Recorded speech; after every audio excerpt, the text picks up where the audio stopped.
بسم الله الرحمن الرحيم والذين هاجروا في الله من بعد ما ظلموا لنبوئنهم في الدنيا حسنة ولأجر الآخرة أكبر لو كانوا يعلمون الذين صبروا وعلى ربهم يتوكلون.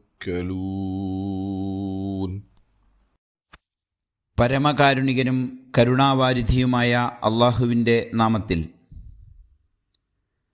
മർദ്ദനത്തിനിരയായ ശേഷം അള്ളാഹുവിൻ്റെ മാർഗത്തിൽ പലായനം ചെയ്തവർക്ക് നാം ഈ ലോകത്ത് മെച്ചമായ പാർപ്പിടം ഒരുക്കിക്കൊടുക്കുക തന്നെ ചെയ്യും. പരലോകത്തെ പ്രതിഫലമോ അതിമഹത്തരവും അവരിതെല്ലാം അറിഞ്ഞിരുന്നെങ്കിൽ. അവരോ ക്ഷമ പാലിക്കുകയും തങ്ങളുടെ നാഥനിൽ ഭരമേൽപ്പിക്കുകയും ചെയ്തവരാണ്. സൂറത്തുൻ നഹൽ 41-42 ആയത്തുകൾ.